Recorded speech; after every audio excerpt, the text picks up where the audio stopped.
अब शुरू करते हैं हम लोग प्रोटीन का पाचन के जो उसका पाचन होता है, कौन कौन सी उसमें एंजाइमेटिक अभिक्रिया होती है और कैसे कैसे वो सरल रूप में परिवर्तित हो जाते हैं। तो आइए देखते हैं। हम जानते हैं कि हमारे मुंह में केवल और केवल स्टार्च का पाचन होता है, प्रोटीन का पाचन नहीं होता है। तो अगर आपसे ये प्रश्न पूछे एग्जाम में कि क्या प्रोटीन का मुंह में पाचन होता है, तो ऑप्शन में नहीं, तो इसका मतलब नहीं होता है। फिर प्रोटीन का जो पाचन होता है वह आहार नाल के 3 पार्ट में होता है, 3 भाग में होता है। पहला है आपका अमाशय, दूसरा है आपका ड्यूोडेनम और तीसरा है आपका इलियम। ठीक है, तो जो अमाशय होता है हम सब लोग जानते हैं, अमाशय से जो जूस निकलता है उसको हम लोग आमाशयिक जूस कहते हैं, जिसे HCl भी बोला जाता है। तो HCl और जो रेनिन होती है, रेनिन क्या करता है, ये दूध में उपस्थित दूध की जो प्रोटीन होती है केसीन, उसी पे अभिक्रिया करता है। और यहाँ जब अभिक्रिया हो जाती है तो फिर उसके बाद अमाशय से ही पेप्सिन नामक एंजाइम निकलता है, जो अभिक्रिया करता है आपके दही पे तथा अन्य जो प्रोटीन वाले और भोज्य पदार्थ होते हैं उन पे। और जब ये अभिक्रिया करते हैं तो हमें प्राप्त होता है प्रोटीन पेप्टोन और प्रोटियोज के रूप में। यानी अभी ये पूर्णतः पाचित नहीं है, अधपचा हुआ है प्रोटीन। फिर यहाँ जो भोजन होता है हमारे अमाशय में, यहाँ प्रोटीन का जो पार्ट होता है या अन्य भी जो भोज्य पदार्थ होते हैं वो पूर्णतः हो जाते हैं आपके अम्लीय, क्योंकि हम जानते हैं कि जो अमाशय से जूस निकल रहा है उसकी प्रकृति क्या होती है, अम्लीय होती है। और यहाँ पे जो भोजन होता है वह पूर्णतः मथ के एकदम लुगदी के समान हो जाता है, जिसे हम लोग कहते हैं काइम।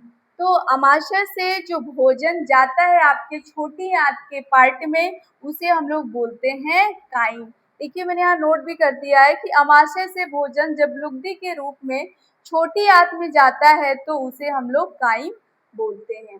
फिर देखते हैं हम लोग जो छोटी आंत का प्रारंभिक भाग, जिसे हम लोग ड्यूोडेनम बोलते हैं, और इसी ड्यूोडेनम से 3 प्रकार के एंजाइम सीक्रेट होते हैं, जिसमें है सेक्रेटिन, पेनक्रियोचाइमिन, कोलेसिस्टोकाइनिन और pancreatic juice. Sorry, pancreatic juice आपको पेनक्रियोजाइमिन से ही प्राप्त हो जाएगा।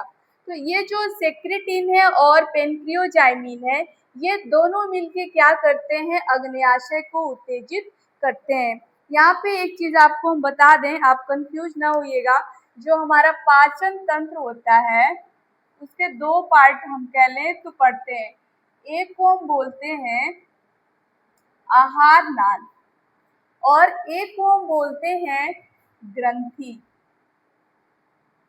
ग्रंथियां होती हैं और वो ग्रंथियां क्या होती हैं, पाचक ग्रंथि होती है। और उसी पाचक ग्रंथि में आपकी लार ग्रंथि, अग्न्याशय ग्रंथि और यकृत ग्रंथि आती है। 3 ग्रंथियां जो होती है वो पाचक ग्रंथियां होती हैं, जो रस स्रावित करती हैं। ठीक है, तो यहाँ पेनक्रियोजाइमिन और सेक्रेटिन जो ड्यूोडेनम से निकल रहे हैं वो क्या कर रहे हैं, हमारे अग्न्याशय नामक ग्रंथि से पेनक्रियाटिक जूस को सिक्रेट कराते हैं।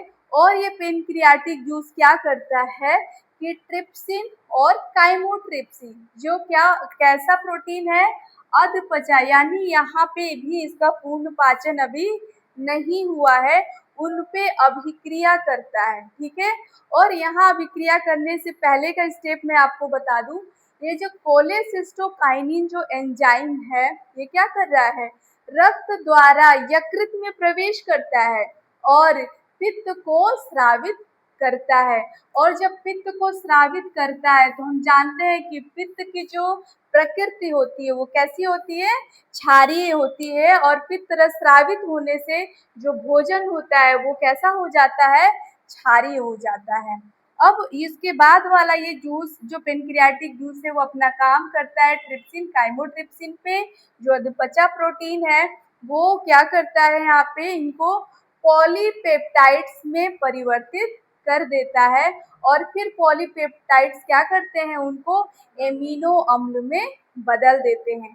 और हम जानते हैं कि छोटी आंत के जो पार्ट है वहाँ पर कोई भी भोज्य पदार्थ हो उसका पूर्ण पाचन हो जाता है जल को छोड़कर, ठीक है। तो इसके अलावा भी जो हमारे प्रोटीन बचे होते हैं फिर आ जाते हैं इलियम में। बट जिस प्रकार से हम लोग अमाशय में काइम पढ़ रहे थे कि भोजन लुगदी के रूप में प्राप्त हो रहा है छोटी आंत को, तो काइल हुआ, उसी प्रकार ड्यूोडेनम के पार्ट से जब इलियम वाले भाग में भोजन पहुंचता है तो इसी पेनक्रियाटिक जूस के कारण वो क्या हो जाता है, अत्यधिक क्षारीय यानी क्षारीय हो जाता है और प्लस अधिक तरल हो जाता है यानी और भी पतला हो जाता है और लास्ट में यही पे पूर्ण इसका एब्जॉर्बेशन हो जाता है, पच जाता है। तो यहाँ पर उसको हम लोग बोलते हैं क्या, पेनक्रियाटिक जूस के मिलने से और अधिक जो तरल हमारा भोज्य पदार्थ होता है इसको बोलते हैं